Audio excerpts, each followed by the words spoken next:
I think we're going to see our first few cities start to fall, maybe even a capital here. Well, technically, we've already seen one city fall so far. That's Antwerp. Fell from Belgium to Lithuania. Lithuania is also being very aggressive, going after Prussia and Poland. Remember that Prussia and Poland are in alliance. They actually have a road and infrastructure up to connect those cities. So that's pretty interesting. But this was my main thing, is that Brussels, very low on health. I did check over the break. William and France are both at war, and this is a key city to pick up.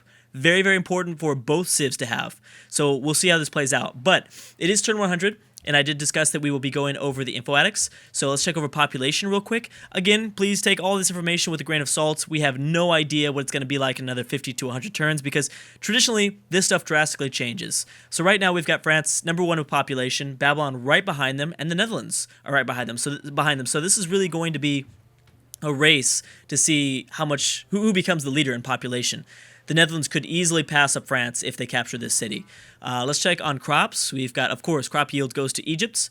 Not a big surprise there. Then Novgorod, then France. Wow, I'm surprised France is so high up there with only 2 cities. Manufactured goods goes to Egypt, then Novgorod, then the Goths, then Bohemia and the Huns. GNP is going to Greece. They've got lots of money, more than likely because of all the cargo ships they are using from the Eastern Mediterranean. Land area, Egypt, Novgorod, the Goths. We're seeing kind of a theme here, but it's way too early to start predicting anybody lasting till the end.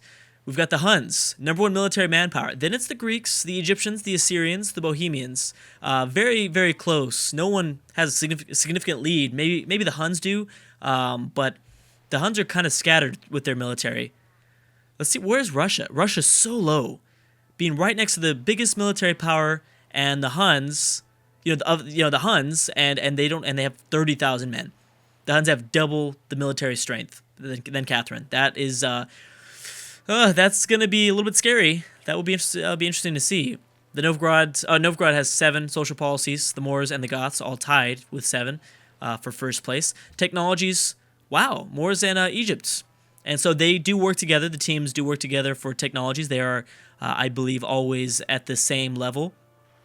So technologies will be the same for everybody. There's really not a significant technology, slope for the most part. I mean, 3 technologies behind is still kind of nothing. It's something to be concerned with, but it's not going to ultimately make that big of a difference. Anyways, and then wonders. There's only been 2 wonders, or the leaders with 2 wonders from Morocco. So nothing too big in terms of wonders. And cities goes to Egypt, then it's a big tie with 3 for everybody else. Anyways, let's go to the next turn. I wanted to briefly check over the info addicts, but we weren't gonna check in on it too in-depthly. Was that the Netherlands that went, or was that France? Actually, the Netherlands might be the only ones that can take it over because France doesn't have any warrior units. Ooh. Or it could be Switzerland. It might be Switzerland, actually. If they get out of the way... If France gets out of the way, then Switzerland still has another turn or 2. That would be a big, big pickup for the Swiss. Huge deal. I don't think there's any other city that's under siege like the Belgium capital is. I don't believe there is. Let me check here. I know that the Vandals and Carthage are going after it, but that's about it. There's lots of conflicts going on in the Middle East, but nothing too significant to the point where someone's losing a city. Maybe the Ottomans. Are the Hittites and the Ottomans? I don't know if they're at war. I know the Ottomans are at war with several nations, but maybe. I don't know. Goths have a pretty good chance. Remember, the Goths do have their own unique unit. Let's see what happens here. You might have messed up your chance. Oh my gosh, what if it's Milan? Milan also settled just west of Porto and Birmingham, so they weren't going to go after Ireland. I really, really thought they were. This is still up for anybody. That's still up for grabs. Who knows who's going to take it? Dang, look at Bohemia's military. That's a pretty sizable military threat here protecting Prague. Lots of catapults. They could definitely set their eyes on Poland. What's going on with Lithuania and Prussia? Jeez, too many P's. The Poland and Prussian team. But it seems like they kind of slowed down. They might have made a mistake and split their units off to attack Berlin and their capital, which wouldn't have been a very good option. The Huns need to go back. Oh my goodness, Milan did take it over. Milan has 4 cities now in Western Europe. Who would have thought? I don't even know if I mentioned Milan in the first video. I don't think I did. Okay, so Milan must be feeling pretty good right now. What is their leader's name? Okay. And let's see who Milan is teamed with at the moment. There they are, boom, with Assyria. Okay, well, I mean, Assyria's doing okay in the Middle East. They definitely need to take some civs over, though. Assyria, that's a very interesting alliance. Again, a faraway alliance. Europe and the Middle East, that's a pretty tough one. You guys aren't really going to be able to work together that much. The Novgorod's picking up the Great Wall is a big impact. That will have a big impact. It'll be tough to take over Novgorod. I don't think that the Wonder, I don't think that also is given to the Russians. I seriously doubt that. But I'll check in on that. I'll be sure to check that. Pretty sure that wouldn't make any sense, but I don't know. To be honest, the Great Wall, which would limit movement, that would have a big role for both of them if they both get that that bonus there. Still don't know what the Huns are doing. They were kind of moving back, but now they're kind of still along Eastern Europe, just chilling. Wow. So let's keep an eye on Milan and Assyria, because Milan just all of a sudden became somebody that might actually play a role in this out of nowhere. Bavaria not in a very good spot, although they at least settled a city in the Baltic states, so that was good for them. Nothing has broken out in Scandinavia just yet, or there might have been a few wars broken out, but one thing I want to mention is I'm going to keep a little bit more of an eye on the wars that are going on. It's something that I think will be bigger. I know that, well, first of all, Belgium has been destroyed, right? Yes, so Carthage is on their own. But things will get easier to kind of discuss as we go further into the campaign. But like I said, I'll try to keep an eye on the wars a little bit more. It's still only going to be to a point. See, like, I could have wasted like a whole bunch of time in those first 4 videos talking about, or in these first 4 videos, talking about these wars that never really would have had an impact. We at least scrolled over to look. See, like, now we're starting to see cities taken over. So yeah, I'll try to talk about a little bit more, because now it is possible for AIs to take over other AIs. So the Oman look like they're also going to try to rush in here. If the Hittites take this over, this would be a big win for the Hittites to eliminate the Ottomans so early on, and having access to all this land. That would be very big for them, as well as they are cutting off the Umayyad, so I don't think they can get through here, especially not with the horsemen. Although you never know, because they could just boom, go right, just bam, bam, and they'd get a 50% penalty, but that wouldn't be too bad. Let's see if they take them over here. And then that would be the Ottomans, and we'd have our second team that is no longer a team anymore. They're playing solo now. Yep, this will go to the Hittites, I believe. If they play their cards right, they should be able to take this over. When do they move? Here they go. Bam! There it goes. The Ottomans have been eliminated from the game. There goes the second civ by turn 107. I'm actually surprised. I didn't think we were going to see this. So that means the Sumer are now playing on their own. Sumer by themselves here in the Middle East. That's too bad for them, because they really had a chance. I thought the Ottomans and the Sumer had a chance of maybe uniting here in the middle. Sumer could have taken on Arabia, and the Ottomans could have set their sights on Byzantium or the Huns, but that will no longer happen anymore.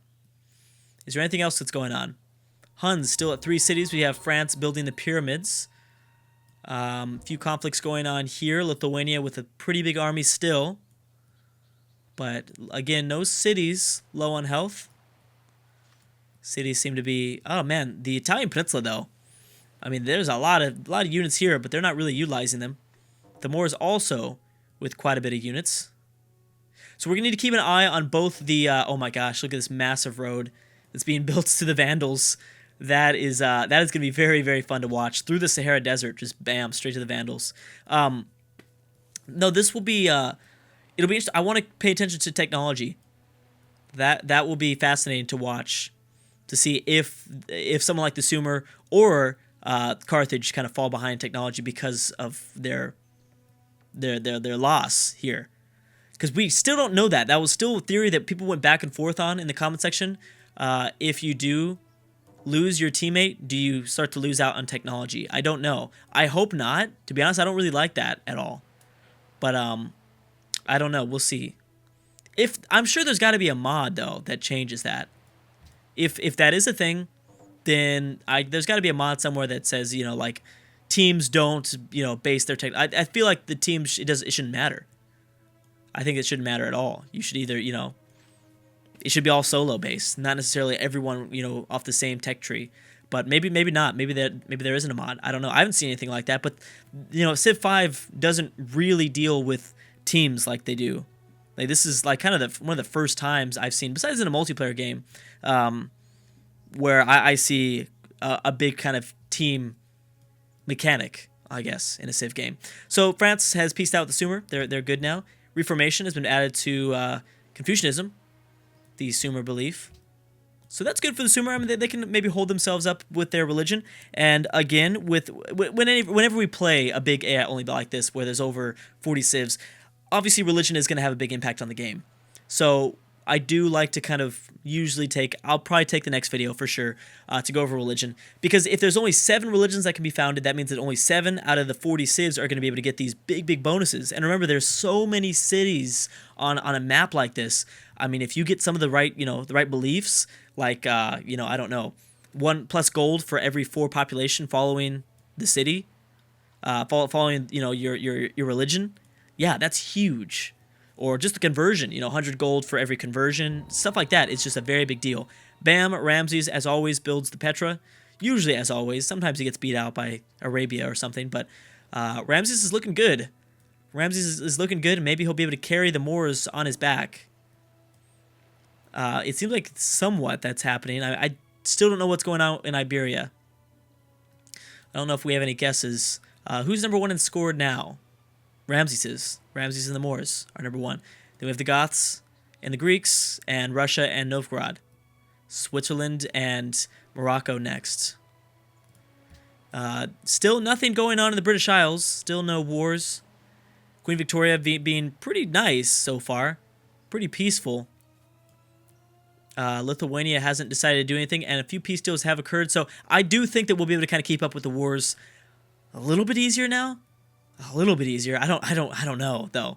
I don't want to make any promises that I cannot keep because who knows? There will be always those big coalition wars. There's another war against Poland and Prussia.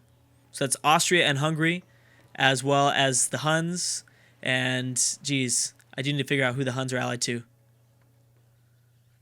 There's Poland and Prussia. Spain still not doing all that well. Let's go to the next turn. There they are. Boom. Ludwig of Bavaria. Ooh, that's not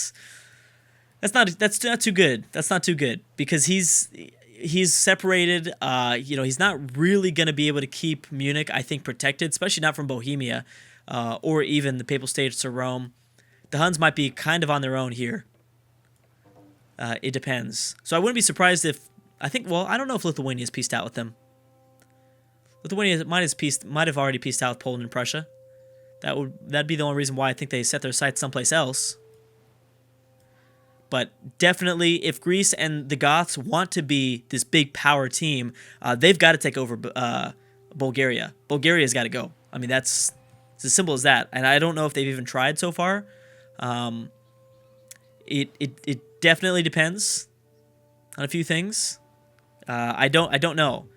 You know, Sofia is always a hard city to take because of the hills and the forests and stuff like that. So no matter what, it won't be easy. But I think that they still need to at least try. They're allied to Arabia, so, you know, Arabia is not going to be able to protect them at all. Not at least for a while, because they don't even have a coastal city in the Eastern Mediterranean, and they won't for a long time either. So yeah, I mean, Bulgaria is really open to an attack from the Goths and Greece if they want to. I know that they've attacked them once.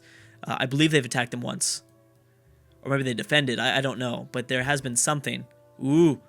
Here we go. I think the Huns are going to do it. This is about the Huns. The Huns have like another maybe, 35 turns to be relevant. And then it's over. 33 turns to be relevant. That's what I think, honestly. If he doesn't make it, if he does not take over St. Petersburg, and mainly Moscow, he can't just take over one Russian city. He's got to take over the capital too. Then yeah. He won't be able to do it, I don't think. Because Russia gets much more powerful as the game goes on. So that would be a pretty big deal. Geez, Central Europe is a huge mess. I mean, we're already seeing all of these units, and it's so early on in the game. It's so early on. I don't know if teams make the AI even more aggressive. Barcelona being settled. So Spain finally got up their first city. The British still pretty far away. There seems to be some sort of a road system that they're attempting to connect from Birmingham to Madrid. So that's funny, but I'm glad that we're not seeing that all. That was a worry that we had. It seems like the AI is only going to build it if they have a, I don't know, somewhat of a foreseeable way to do it. So like Shanghai and the Vandals, they're probably wasting a lot of money, but they're gonna do it. Like at least they did it, you know. Here they're wasting a lot of time too. So at least it's not like France trying to build to, you know, whoever they're allied to in the Middle East. So that's good. It's not necessarily happening all the time. And Greece doesn't have a functioning way to get towards the Goths. The Goths are trying. Clearly they tried here with one tile built by a road. But they've got to take over Sofia first. And actually it'd be better if Alexander takes over Sofia, not necessarily the Goths. And both of these are ancient era civs. So their time is coming and going just like the Huns are. Those unique units are not going to be plausible for much longer, and they need to, France and the Hittites, I should have said, which they might be doing good. Yeah, some of these civs need to start moving. They need to start moving a little bit quicker. Sweden might be getting closer and closer to an attack. I still haven't discovered iron. Again, those resources doesn't really matter. It doesn't really matter. Those resources, I don't think, make much of a difference anymore. Of course, uranium does. We will, of course, do it still, but it's not. I'm not gonna be like always on top of it, especially when it comes to iron and horses. It really doesn't matter because they can get it from other places. I might even just check on uranium. It might be just that game where I just check uranium. Although oil is always fun to look out for and see who has oil, especially because it's sometimes usually along the coast. Oh. Prussia getting close to maybe taking over a city from Bavaria. They've got at least one composite bowman attack. Actually, yeah, they're located on a hill. They're bringing in a pikeman. It's still going to be close because Prussia has no more reinforcements. And Novgorod might be setting up for an attack as well. Greece and the Sumer have peaced out. So we have two teams fallen to just one, pretty much. To just one member, Carthage and the Sumer. Anyways, guys, I'm going to have to stop right there. Lots and lots of huge military units, but we'll see what happens. I'm sure there's only going to be more and more civs eliminated as we continue onward. Thank you guys so much for watching, and I will see you guys next time.